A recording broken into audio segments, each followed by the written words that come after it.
Neighbourhood planning is a right conveyed to small communities by the government in something called the Localism Act, and it means that properly organised and designated groups can have input into the local plans that the councils have on the whole worked out on their behalf. So it is about having a view that can supplement or even be incorporated into local plans. It's an opportunity for communities to get together and write a plan for their community, so it's extremely important. It's the first time really that communities have had the opportunity to be able to essentially write rules for the way that their areas develop. Specifically for this area, it's really important because the area, South Bank and Waterloo, is developing at an extraordinary rate. And with all of that development, the existing community needs to find a way to be able to say what's acceptable for them.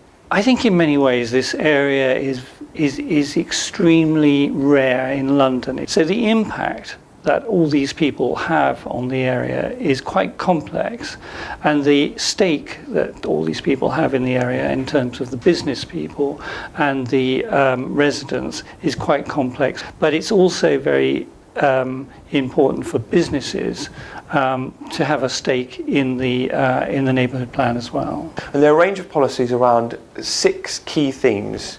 Those key themes are retail and work. So we're talking about what sort of shops we want in the area, you know, who needs to be catered for in the area. The shops cater more for workers and tourists than they do for local residents, and actually where 40% of the housing in the local area is social housing, you know, people are less served these days by that sort of thing.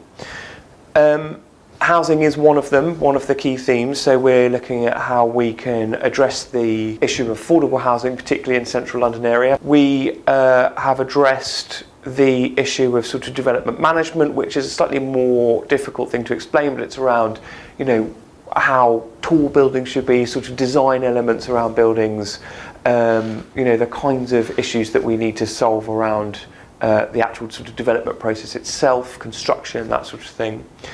I would say probably our flagship policies are around open space, air quality, green infrastructure. There's a whole section of the plan around projects.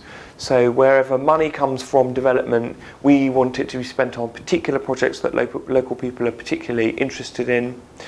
And then finally, our last key theme is around social infrastructure and culture. So as the budgets that are available to local authorities are cut back, we are very keen to ensure that the things like, you know, libraries and playgroups and the sorts of things that have been typically provided over the years by local authorities are provided in the community in one way or another. So it's about protecting the local community. You can constitute yourself as a neighbourhood forum to have some custodianship of the neighbourhood plan.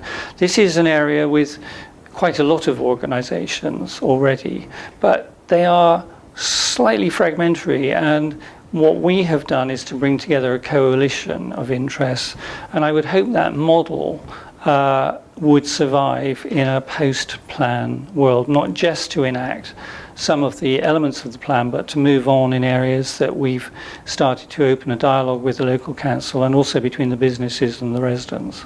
We've now submitted our plan to the local authority, and actually in our case we're talking about Lambeth and Southwark councils, so we're dealing with 2 local authorities. They are now assessing whether the plan meets the basic tests that it needs to make sure it's legally compliant.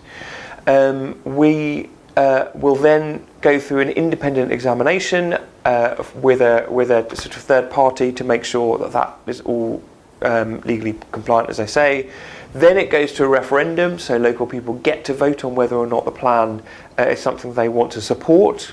And once we go through all of those stages, we end up with a plan that is in force essentially, and then all planning applications from that point onward will need to consider how the neighbourhood plan affects those developments.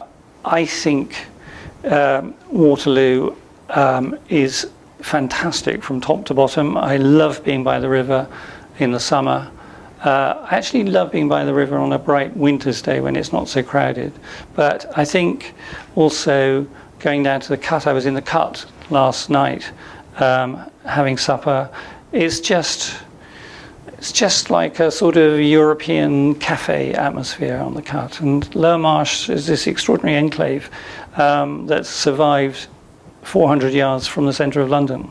And the little shops and market stalls there are, are cherishable.